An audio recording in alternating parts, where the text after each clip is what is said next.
हो गया? चले नए चैप्टर की तरफ। आधुनिक भौतिकी, modern physics. Modern physics, modern physics. सबसे पहले अपन लाइट के बारे में जानते हैं। किसके बारे में जानते हैं? लाइट। चल, लाइट को लेकर अलग अलग साइंटिस्ट के बीच अलग अलग मतभेद चल रहा था। सबसे पहले जो हमारे साइंटिस्ट थे उस जमाने में बहुत फेमस साइंटिस्ट थे न्यूटन। कौन थे भाई? न्यूटन का करपस्कुलर थ्योरी, ठीक है? Newton corpuscular theory. अच्छा, इसने बोला कि यार जो भी लाइट है वो पार्टिकल की तरह रहता है, मतलब वो एक एक जैसे पत्थर फेंकते हैं ना वैसे ही जाता है जैसे लाइट जाता है।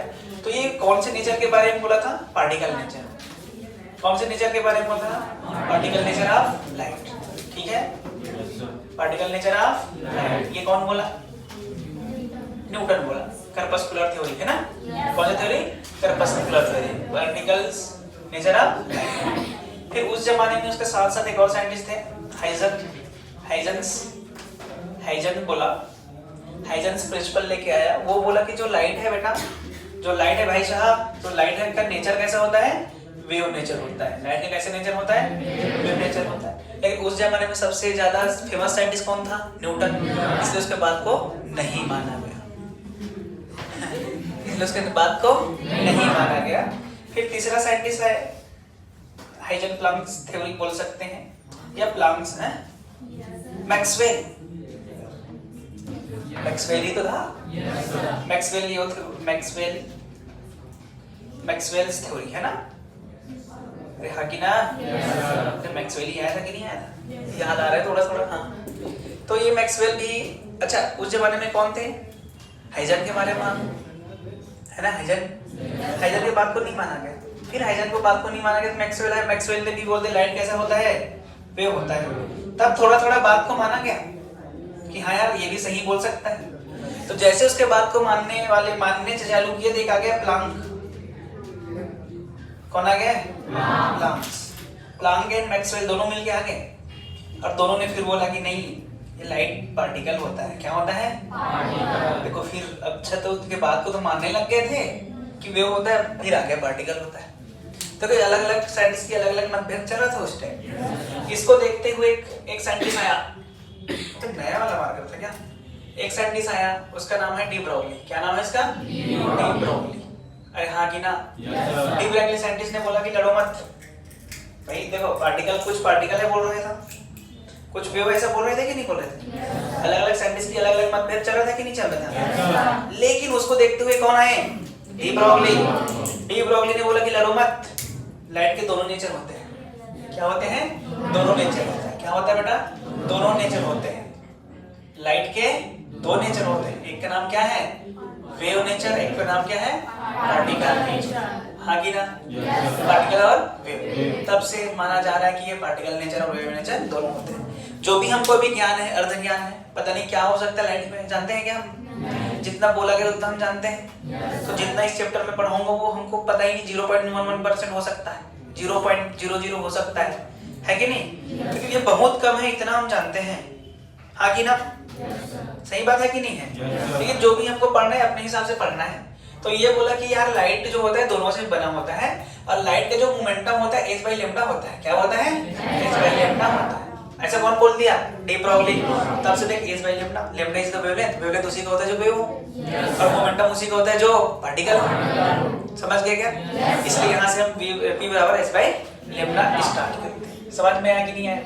अच्छा, इस चैप्टर में हमको क्या क्या पढ़ना है उसके बारे में भी चर्चा कर लेते हैं। इस चैप्टर में सबसे हमको पहले पढ़ना है फोटो इलेक्ट्रिक इफेक्ट। क्या पढ़ना है? Photo electric effect. अरे हाँ कि ना? फिर दूसरा हमको पढ़ना है बेटा मैटर्स वेव। क्या पढ़ना है? Matters wave. तीसरा हमको इस चैप्टर में पढ़ना है न्यूक्लियर फिजिक्स। क्या पढ़ना है? Nuclear physics. समझ में आ रहा है थोड़ा बहुत? क्या क्या पढ़ना है हिंदी में भी बोलूंगा, टेंशन मत लो। फिर रेडियो एक्टिविटी को हटा दिया गया है कोर्स से। जानते हो कि नहीं जानते हो? अबे जानते हो कि नहीं? हाँ, नहीं जानते तो ऐसे करो, रेडियो एक्टिविटी, ठीक है भाई। इसके बाद एटम्स भी जानते ही होंगे थोड़ा बहुत, मेरे एटम्स तो जानते ही होंगे। अच्छा, फिर वो क्या बोलते हैं उसको, एक्सरे, अरे हाँ कि ना। फिर लॉजिक गेट वाला सेमीकंडक्टर डिवाइसेस, क्या सेमी कंडक्टर डिवाइसेस, है ना। इतना सब पढ़ना है हमको। इसमें से 2 चैप्टर ये हट गया है, ये तो कोर्स में था ही नहीं, पहले भी नहीं था, लेकिन थोड़ा बहुत ऐसा नॉलेज दिया जाएगा। अरे ठीक है। सेमीकंडक्टर डिवाइस में से कुछ हटा है, कुछ बचा है। इसमें आता है लॉजिक गेट, लॉजिक गेट बचा है, लेकिन जैसे वो ट्रांजिस्टर वगैरह हट गया है। जंक्शन है, पीएन जंक्शन तक है, डायोड है, उसके बाद का हट गया पूरा, समझ गया ना। तो फोटो इलेक्ट्रिक इफेक्ट कितने नंबर का आता है, कितने क्वेश्चन आता है इसमें? अभी तक तो देखा जा रहा है जनरली 2 आते हैं, यहाँ से कितना आ रहा है 1, और ये दोनों मिला के कितना आते थे 2, एटम से कितना आते हैं 1, और सेमीकंडक्टर डिवाइस से भी कितना आता है 1 या 2 क्वेश्चन आते हैं। बता रहा हूँ 1 या 2, अब एग्जैक्ट थोड़ी बता सकते हैं। देखो कितना नंबर, कितना क्वेश्चन है, ज्यादा से ज्यादा एक महीना पढ़ाऊंगा, एकदम ज्यादा से ज्यादा मैं बोल दिया। और नीट में कितने नंबर का है, एक कितने नंबर का, 2 3 3 2 6 7 चौक 24 को लिए 28 नंबर ऐसे। और कठिन नहीं जाता चैप्टर, पूरा थ्योरी, ये फॉर्मूला, बट कैलकुलेशन अच्छा होना चाहिए। समझ में आ रहा है कि नहीं आ रहा है? तो आज हम स्टार्ट करने वाले हैं क्या, फोटो इलेक्ट्रिक इफेक्ट। तो सबसे पहला इतना लिखना लिख लो, फिर बात करते हैं फोटो इलेक्ट्रिक इफेक्ट, ठीक है। देख भाई, रोक दिया कर, इस कॉलेज में बहुत बड़ी समस्या तेरा नहीं हुई अभी तक, अभी यहाँ पहुंचे ऐसा मुझे लग रहा है। जल्दी लिखा कर। हाँ भाई, ये थोड़ा ठीक ठाक मीटर है ना, ये बढ़िया मीटर है। ये मिटा दो, ये डीप डॉग ढंग से नहीं दिख रहा होगा कैमरे में, ब्लू कलर ढंग से नहीं दिख रहा होगा, है ना। हाँ कम दिखता है ना उसकी वेवलेंथ, किसकी कम होती है, रेड की ब्लू की, लेकिन रेड और कम दिखता है, हालांकि वेवलेंथ ज्यादा रहता है, क्योंकि क्यों, चलो कोई बात नहीं। सरफेस पे भी तो डिपेंड करता है, कैसा सरफेस है, सरफेस पे तो डिपेंड करता है। अच्छा, इसको रेड कलर का रख दो, रेड में लिखो दिखाई देगा क्या, वही तो उसी प्रकार से डिपेंड करता है। ये कौन सा कलर है, व्हाइट, मतलब शाइनिंग है, मतलब क्या बोलूं मैं, व्हाइट कलर है, तो इसमें कौन सा कलर लिखेंगे, ये लाइट कलर है ना, तो इसमें डार्क में लिखेंगे ज्यादा दिखेगा, तो जो जितना लाइट उतना कम दिखेगा, और जो जितना डार्क तो सबसे ज्यादा डार्क, इसलिए ब्लैक ज्यादा दिखता है। ये जानते हो कि नहीं, मिटा दूं अब। हाइडिंग वाला फोटो इलेक्ट्रिक इफेक्ट, प्रकाश विद्युत प्रभाव, क्या, प्रकाश विद्युत प्रभाव, ठीक है भाई। तो सबसे पहले जो हम इसमें पढ़ने वाले हैं, इलेक्ट्रॉन इमिशन। क्या पढ़ने वाले हैं, इलेक्ट्रॉन इमिशन। अच्छा, हिंदी में इलेक्ट्रॉन का उत्सर्जन, इलेक्ट्रॉन का उत्सर्जन। अच्छा मैंने बताना, कोई भी जो मैटर होते हैं, है ना, मान लिया कोई भी मैटर है, कोई भी मैटर में जितने इलेक्ट्रॉन्स होते हैं उतने प्रोटॉन्स पाए जाते हैं, है? इसमें ऐसा एटम्स बने होंगे ना, ऐसे गोला गोला, इलेक्ट्रॉन इधर है कि नहीं, इलेक्ट्रॉन्स ऐसे होते हैं कि नहीं होते हैं, वैसे नहीं दे रहे इलेक्ट्रॉन्स। और मैं एक चीज बताया कि कंडक्टर्स जो होते हैं इसमें आज इलेक्ट्रॉन्स आर फ्री, तो इलेक्ट्रॉन एक दूसरे से लड़ाई भी करते हैं, एक दूसरे से मारपीट भी करते हैं, झगड़ा वगड़ा करके सरफेस को छोड़ के बाहर भी जाते हैं कि नहीं जाते हैं। अच्छा, ये वाले इलेक्ट्रॉन्स बाहर आ गया, क्या आ गया, तो ये एक इलेक्ट्रॉन की कमी होगी इसमें, हो जाएगी कि नहीं, बाहर जाएगी। लेकिन क्या कंडक्टर से इलेक्ट्रॉन्स बाहर जाते हैं कि वो हमेशा बाहर ही रहते, कि वापस फिर आ जाते हैं, वापस फिर आ जाते हैं। क्यों आते हैं, क्योंकि जैसे ही बाहर गए यहाँ पर कौन सा चार्ज आ गया, पॉजिटिव, तो पॉजिटिव चार्ज में फिर फोर्स लगा देता है, इस वजह से फिर ये नीचे आ जाता है ना। In conductor all electrons are free, still सभी के सभी इलेक्ट्रॉन्स कैसे हैं, फ्री हैं, फिर भी सभी इलेक्ट्रॉन्स बाउंडेड होते हैं सरफेस ऑफ द कंडक्टर। क्यों, क्योंकि जैसे कि इलेक्ट्रॉन्स निकलता है वहां पर कौन सा आ जाता है, पॉजिटिव, जैसे पॉजिटिव आता है फिर वो, समझ में आया, लिखो। इन conductor all electrons are free,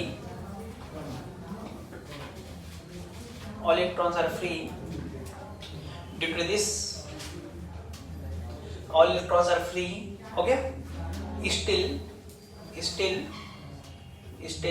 all electrons are bounded. Still, all electrons are bounded on the surface of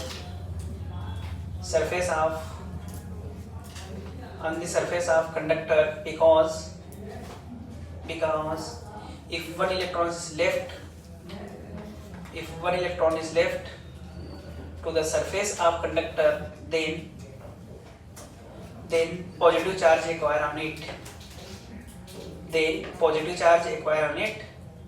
And electrons return back. समझ गए? And electrons return back.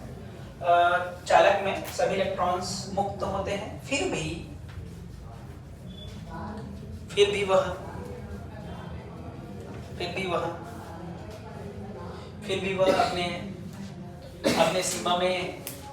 अपने सीमा में सतह पर ही पाए जाते हैं। अपने सीमा में सतह पर ही पाए जाते हैं। वो बना लो, अपने सीमा पे अपने सतह पर ही पाए जाते हैं, क्योंकि जैसे ही इलेक्ट्रॉन बाहर जाता है, क्योंकि जैसे ही एक इलेक्ट्रॉन्स बाहर आते हैं,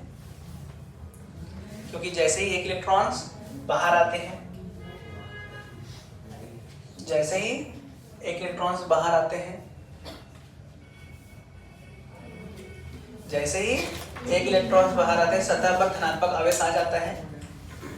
सतह पर धनात्मक आवेश आ जाता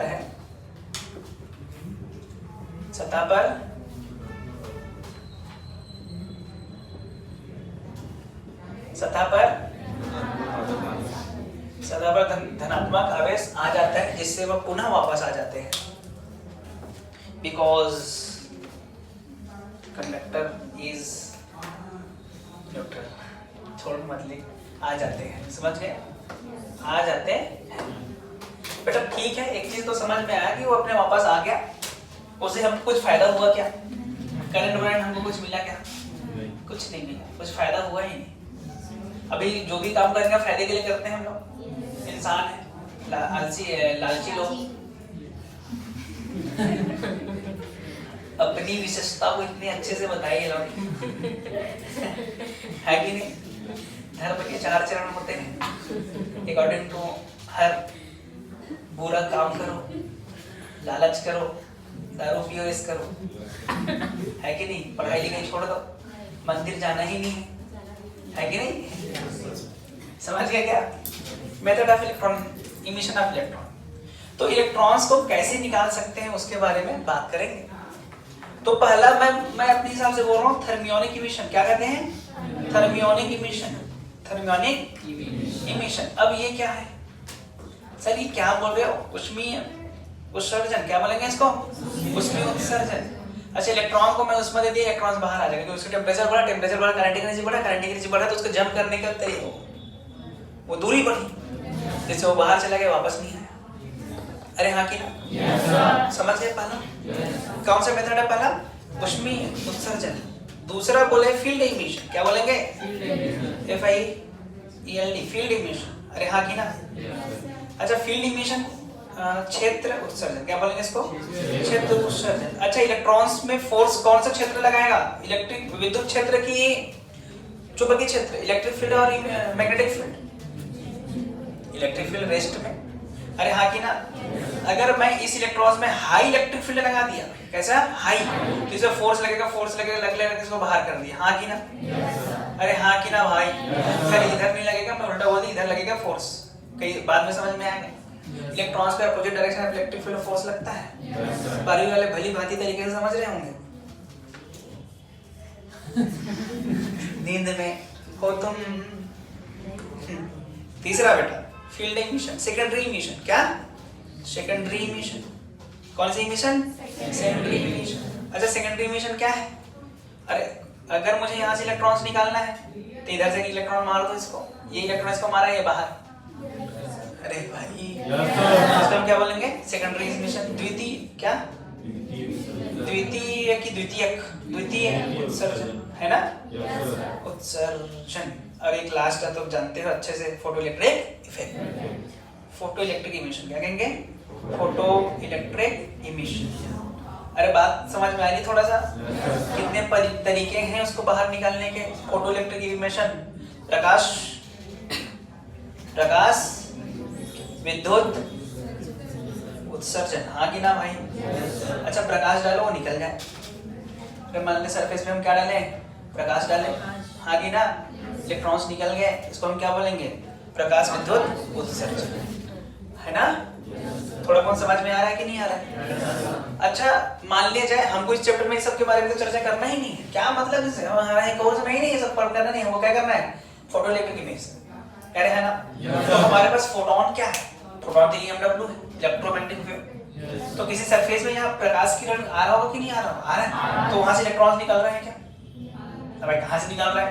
वैसे होता तो मेरा कार बाहर खड़ा है, लाइट पड़ रही है, मेरे कार में बाहर इलेक्ट्रॉन ही इलेक्ट्रॉन, एक पाइप डालो इलेक्ट्रॉन से करंट मिला, इधर स्टोर कर लो। अरे है ना, ऐसा होता है क्या? तुम भी धूप में घूमते हो, अरे घूमते हो कि नहीं? तो तुम्हारे बॉडी से इलेक्ट्रॉन्स निकल के बाहर ऐसे खेलता होगा तुम्हारे बाल बाल में, इधर पीठ वीठ में, है कि नहीं? अबे सबका एक एनर्जी लेवल होता है, अबे उससे ज्यादा हो तभी निकलेगा, अदरवाइज हो। अबे तुम सोए हो, तुमको उठाना है तो कुछ खाना पीना खिलाना पड़ेगा कि नहीं? सबकी अलग अलग कैपेसिटी होती है कि नहीं? उसी प्रकार अगर मुझे इलेक्ट्रॉन्स को निकालना है तो हर एक फोटो, हर एक EMW अगर इलेक्ट्रॉन्स को निकाल सकता, हमारे कार वाले तो खतरनाक इलेक्ट्रॉन्स होते हैं, टेंशन लेने की जरूरत ही नहीं। तो उसी इलेक्ट्रॉन्स का यूज हम बैटरी में कर लेते हैं, है ना भाई? बैटरी में करके बढ़िया से कार वाले घूमते फ्री में, पैसा लगता ही नहीं। लेकिन ऐसा होता है क्या? नहीं होता है, क्योंकि एक चीज होता है, डिपेंड करता है, उसको बोलते हैं वर्क फंक्शन, आगे बताऊंगा मैं। तो बेटा जो भी हमारे एल्कली मेटल्स होते हैं, क्या होता है एल्कली मेटल्स? छाली हिंदी में बोलो तुम, क्या होते हैं एल्कली मेटल्स? क्या है? एक्वस सॉल्यूशन, बाहर एक्वस सॉल्यूशन। मैं एल्कली मेटल क्या होते हैं नाम बताओ, हैं? तो नाम ऐसे ही बोलते हैं, एल्कली मेटल बताओ। ग्रुप 1 क्या लिख रहा हूं मैं? एल्कली ऐसे लिखते हैं क्या? एल्कली हैं? मेटल्स, सही है? बोल। हाइड्रोजन, हाइड्रोजन कौन बोला? मेटल है हाइड्रोजन? तुमसे ज्यादा मुझे आता है हाइड्रोजन मेटल नहीं है। हे भगवान, hydrogen, helium, neon, argon, nitrogen, oxygen, that is alkali metal, है कि नहीं? क्या होता है एल्कली मेटल? बोल रहे?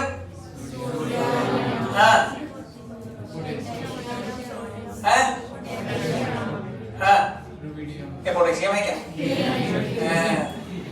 रोडियम है ना, ETC। ये सब बेटा सेंसिटिव होते हैं लाइट के लिए। किसके लिए सेंसिटिव है? इट इज सेंसिटिव फॉर, अरे हाँ कि ना? For light. अच्छा इसमें हम लाइट डाल देते हैं, यहाँ से फोटो इलेक्ट्रिक इफेक्ट पॉसिबल है ना? अदर मेटल्स, सीजियम है, और क्या बोलूं, ETC लिख देता हूँ मैं, याद नहीं आ रहा मुझे। क्या क्या लिखा है? क्या FR? किसमें? इसमें? अच्छा एल्कली मेटल है क्या? मार खाओगे तुम लोग, मुझे नहीं पता एल्कली मेटल। बताओ एल्कली मेटल क्या होता है? इसमें और सीजियम आएगा क्या? रोडियम भी आएगा क्या? हाँ ETC लिख दो क्या? R सेंसिटिव फॉर लाइट मतलब समझते हो? लाइट प्योर होता है भाई लाइट का मतलब, इसके लिए सेंसिटिव होते हैं। कैडमियम, कैडमियम क्या होता है? हाँ वो कैडमियम जो होता है यूवी लाइट के लिए होता है। किसके लिए होता है? यूवी लाइट के लिए। लिख दो कैडमियम CD होता है क्या? सेंसिटिव फॉर कौन सा लाइट? UV light. अब यूवी लाइट है, तुम कुछ भी बोल दोगे, तुम्हारा भाई कुछ भी चल सकता है कि नहीं? अच्छा एक चीज बता कि यार क्या कि यार कुछ बोल रहा हूँ। वर्क फंक्शन थोड़ा सा बता देता हूँ। अच्छा, वर्क फंक्शन जानते हैं? इसको मैं 5 से दर्शाता हूँ। ये होता है बेटा, किसी भी मेटल सरफेस से इलेक्ट्रॉन्स को निकालने के लिए आवश्यक न्यूनतम ऊर्जा, minimum energy required to ejection of electrons from metal surface. किसी भी सतह से, भाई मुझे इस सतह से इलेक्ट्रॉन्स को निकालना है, कहाँ से? इलेक्ट्रॉन्स से निकालना है, जिसको कुछ ना कुछ एनर्जी लगेगा। तो वो मिनिमम एनर्जी को क्या कहा जाता है? Work function. समझ गए? तो लिखो, और लिखना पड़ेगा क्या? मैं ही लिख देता हूँ। Minimum energy required to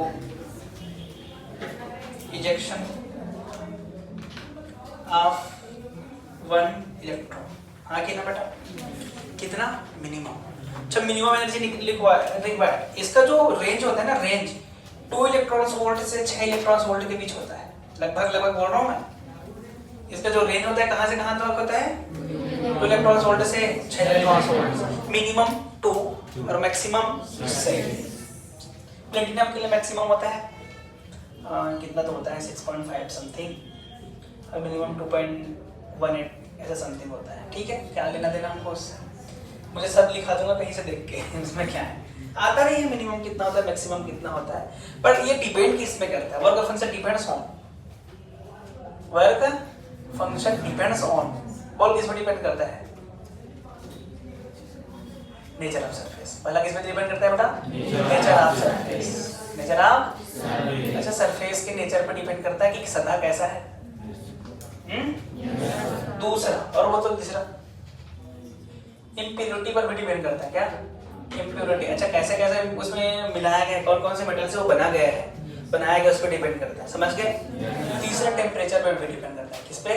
temperature. और इंक्रीजिंग टेम्परेचर बढ़ाने पर वर्क फंक्शन क्या होता है? घटता है।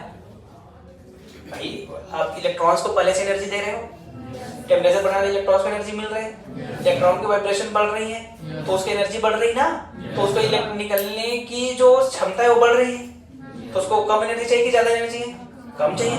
और पहले से जो कुछ नहीं है बेचारे, इसको ज्यादा एनर्जी देना पड़ेगा कि नहीं देना पड़ेगा? इम्प्योरिटी मिलाने से वर्क फंक्शन बढ़ भी सकता है, घट भी सकता है। तो डिपेंड्स आप कैसा कैसा इम्प्योरिटी मिला रहे हो। अरे है ना, नेचर ऑफ सरफेस तो समझ गए, अलग अलग सरफेस के लिए अलग अलग। तो ये सब इस चीज के ऊपर डिपेंड करता है। इंटेंसिटी ऑफ लाइट पे डिपेंड नहीं करता। भाई आप कितनी इंटेंसिटी की लाइट डाल रहे हो इस पर डिपेंड नहीं करता, आप कितनी फ्रीक्वेंसी की लाइट डाल रहे हो इस पर डिपेंड नहीं करता। अरे यार तुम लोग, आ रहा है कुछ समझ में? आप कितना लाइट डाल रहे हो इस पर डिपेंड नहीं करता। समझ में आया? आप कितना लाइट डाल रहे हो इस पर डिपेंड नहीं करता है। आप कितनी फ्रीक्वेंसी वाली लाइट डाल रहे हो इस पर डिपेंड नहीं करता है। आप कितने हजार लाइट डाल रहे हो इस पर डिपेंड नहीं करता है। समझ में आ रहा है कि नहीं आ रहा है? तो वर्क फंक्शन किस पर डिपेंड करता है? नेचर, इम्प्योरिटीज एंड टेम्परेचर, ये सब चीज पे डिपेंड करता है। भाई समझ में आया कि नहीं आया? अच्छा, ये वर्क फंक्शन की कहानी हो गई। वर्क फंक्शन का फॉर्मूला मैं दे रहा हूँ, ध्यान से देखना। hc/λ0 या फिर बोलो hµ0। अरे समझ गए? आगे बताऊंगा इसके बारे में और अच्छे से। इतना समझ में आया कि नहीं आया? फाई नॉट बराबर hc/λ0 hµ0। समझ गए? अच्छा, यहाँ तक मैं फाइनल बोला क्या? म्यू नॉट ही तो है। तो म्यू बोला क्या मैं? Gamma gamma. अबे ठीक है, इसको न्यू करते हैं। न्यू मैं न्यू बोला, मैं म्यू नहीं बोला था। सच में न्यू बोला था मैं। हाँ, न्यू ही तो बोला था, क्यों? New not. अरे ठीक है, तू जो नॉट बोलना बोल दे। सी क्या स्पीड ऑफ लाइट क्या है? Lambda not. आगे समझ में आएगा। थ्रेशोल्ड, वेवलेंथ अभी लिखाऊंगा, सबको टेंशन मत ले। ठीक है? Mu naught is what? Mu naught नहीं, न्यू नॉट। बोल क्या?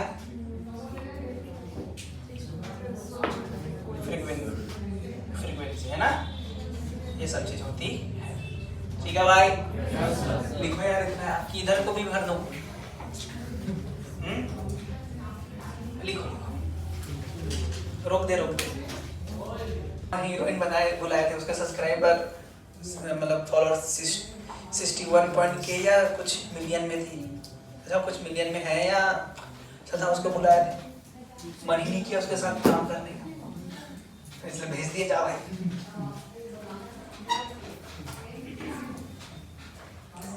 देखे तो होंगे तुम लोग उस हीरोइन को? Yes sir. देखा है ना भाई? Yes sir.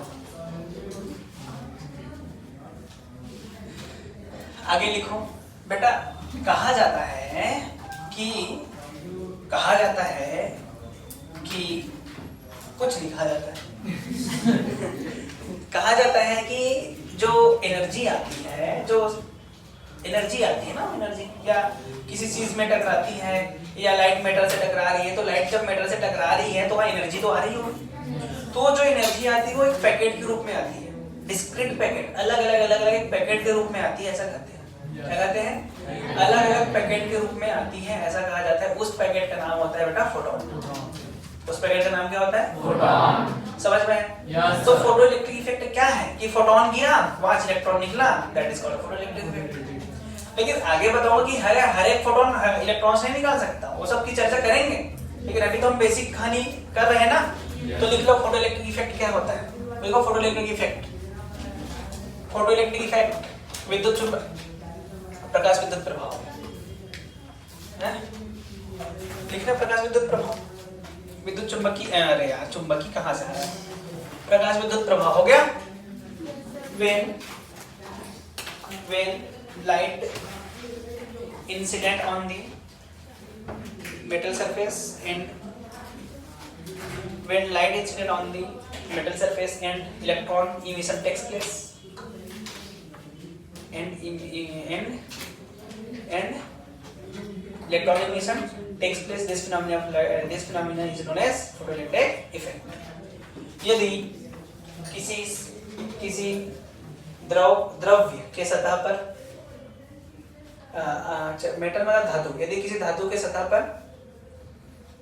धातु लिख लेना माता, बहुत गुस्सा आ रहा है।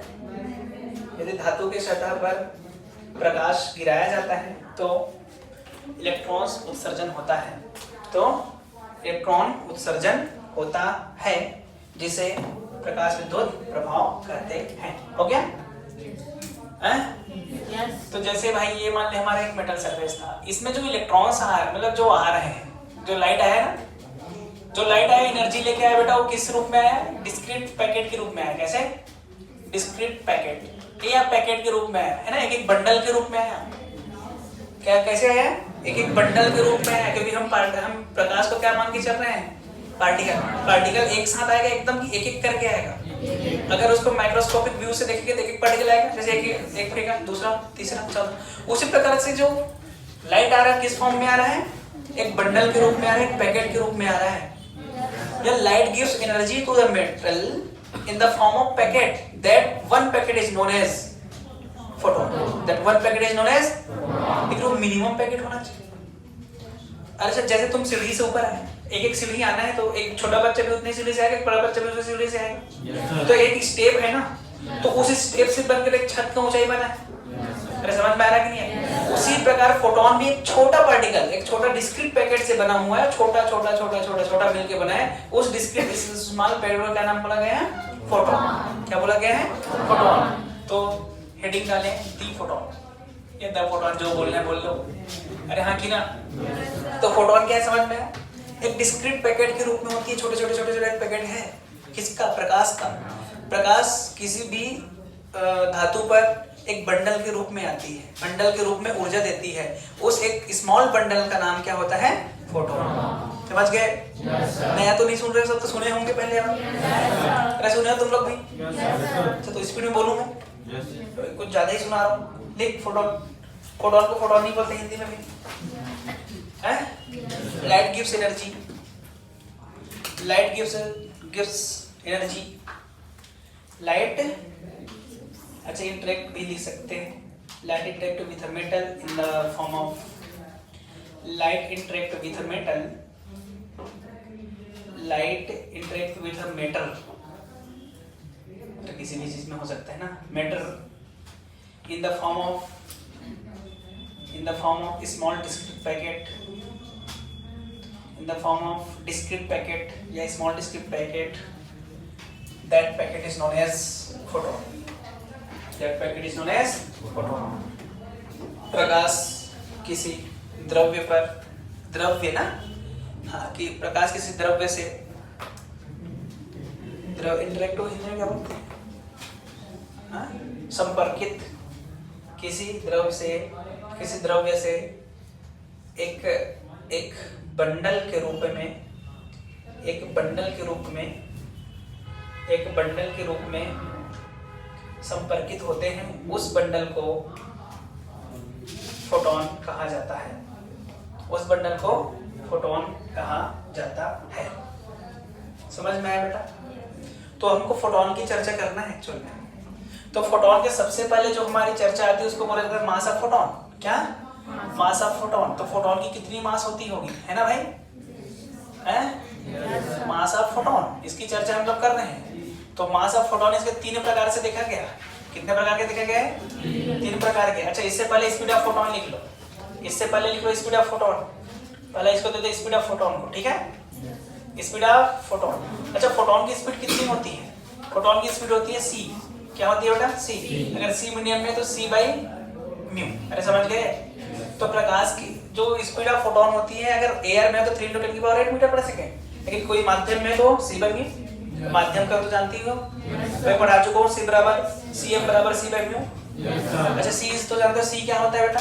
3 × 10⁸ मीटर पर सेकंड। हाँ कि ना भाई? इस प्रकार से चलती है। तो स्पीड ऑफ फोटोन क्या, तो वही लाइट के प्रकाश का स्पीड ही तो है। समझ गए क्या? तो इसका सबसे पहले हमको बोला जाता है बेटा रेस्ट मास। क्या मास? Rest mass. तो रेस्ट मास को मैं म्यू m0 से बोल रहा हूँ। किससे? तो रेस्ट मास इसका कितना होता है? 0 होता है। क्या होता है? 0 होता है। अच्छा, दूसरा होता है रिलेटिव मास। कौन सा मास? Relative mass. रिलेटिव मास मतलब समझ रहे हो? जैसे मेरा मास तेरे मास के रेस्पेक्ट में, उसको बोला जाता है रिलेटिव मास। मेरा मास 10 kg है मान लो, तेरा मास 12, तो मेरे रेस्पेक्ट में तेरा मास कितना? 2 kg। 2 kg तो है। तेरे रेस्पेक्ट में मेरा मास कितना? -2 kg। ऐसे तो बोलेंगे, तो तुम मुझसे 2 kg कम। तो उससे प्रकार रिलेटिव मास के लिए फॉर्मूला तो जानते हो, m रिलेटिव बराबर m0 √1 - v²/c²। अरे हाँ कि ना? देख, इसका भी c बाई c, 1 - 1 0। अरे यार, रेस्ट मास भी 0 होता है, ये भी 0 होता है। 0 बाई 0 अबे अनडिफाइंड 1 होता है। मार रखेगा 0 में 0 को मार दिया, आंसर इज 1। अनडिफाइंड है ये। कैसा है बेटा ये? अनडिफाइंड। इसका मतलब रिलेटिव मास बहुत बहुत ज्यादा होता है m0 से, या कह सकते हैं रिलेटिव मास इज अनडिफाइंड। अरे हाँ कि ना? Yes sir. यार तुम लोग मैथ्स वाले होते समझ में आते हैं। 0 बाई 0 अनडिफाइंड है ना? एक होता है इफेक्टिव मास। क्या होता है बेटा? इफेक्टिव मास। इफेक्टिव मास, ठीक है? इफेक्टिव मास E बराबर mc² से निकाल लो। उससे निकाल लो, या एनर्जी के बारे में अभी बताऊंगा, Sc by lambda. Sc by यहाँ से निकाल सकते हैं। कैसे निकालेंगे? Sc बाई लेमडा कैसे निकालेंगे? लेमडा बराबर s बाई p दिया था ना। अच्छा, इसको m भी अरे लिख सकते हैं ना, m × c h by lambda. तो m कितना कह रहे हैं? h by c। इफेक्टिव मास, ठीक है भाई? एनर्जी के रूप में भी लिख सकते हैं, आगे सबके रूप में लिख देंगे। लिखे एनर्जी के रूप में? बोल क्या लिखे एनर्जी के रूप में?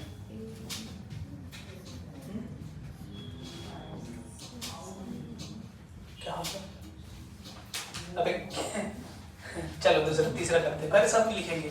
मोमेंटम बोल। मोमेंटम। मोमेंटम बोल क्या होगा?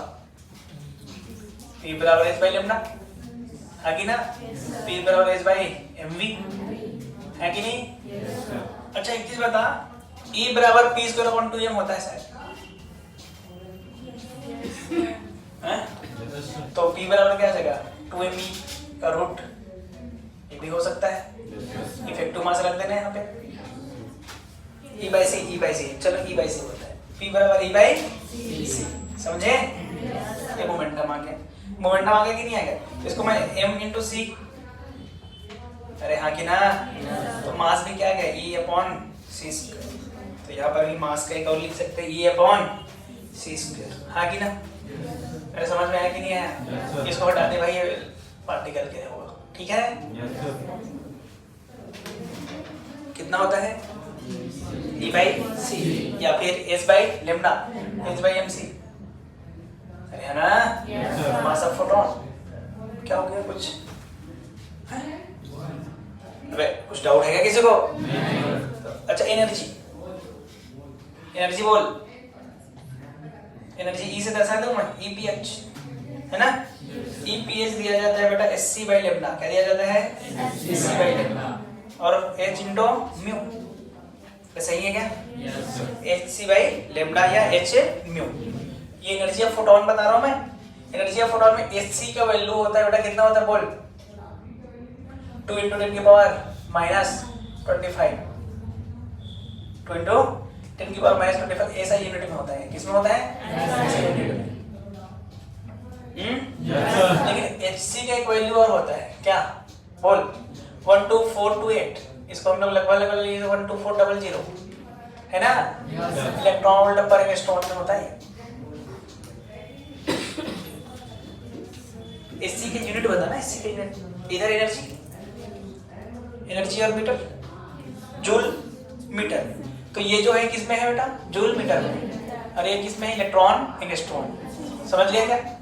इसलिए हम एनर्जी का जो वो लिखते हैं, याद कर, SC by lambda को मैं ऐसा लिखता हूँ 12400 by lambda, एंगस्ट्रॉम में लिखना है तो ये इलेक्ट्रॉन वोल्ट में आंसर आता है, हैं? अब बात आती है सर ये 1 इलेक्ट्रॉन क्या है? तो 1 इलेक्ट्रॉन ये होता है बेटा कि एक इलेक्ट्रॉन्स को 1 वोल्ट से जितना एक्सेलरेट कर देते, इट इज कॉल्ड 1 इलेक्ट्रॉन। एक इलेक्ट्रॉन को 1 वोल्ट से जितना एक्सेलरेट होता है, दैट इज कॉल्ड 1 इलेक्ट्रॉन, ठीक है? इसलिए 1 इलेक्ट्रॉन वोल्ट का वैल्यू होता है 1.6 × 10⁻⁻19 जूल होता है ना? है कि वोल्ट होता है? पक्का ना? ये होता है। अच्छा SC का वैल्यू अगर देखो, ये तो समझ में आ गया ना मुझे, लेकिन E बराबर H म्यू है तो H का वैल्यू तो जानते ही हो 6 पॉइंट, अच्छा यहाँ लिख देता हूँ इसका वैल्यू। H का वैल्यू जानते हो ना? 6.67 × 10⁻34 जूल। जूल क्या? पर सेकंड कि जूल सेकंड? इसका निकाल रहे हैं जूल पर मीटर। देख इधर देख, जूल मीटर और मीटर पर सेकंड। मीटर ने मीटर को सेकंड ऊपर आया, जूल सेकंड। अरे यार तो अच्छा जूल सेकंड में, लेकिन अगर मुझे इलेक्ट्रॉन सेकंड में चाहिए तो, इलेक्ट्रॉन वोल्ट सेकंड में चाहिए तो एच का वैल्यू तो 4.18 क्या होता है? 4.18 × 10⁻15 म्यू। समझ गए? ये इलेक्ट्रॉन वोल्ट में आएगा आंसर।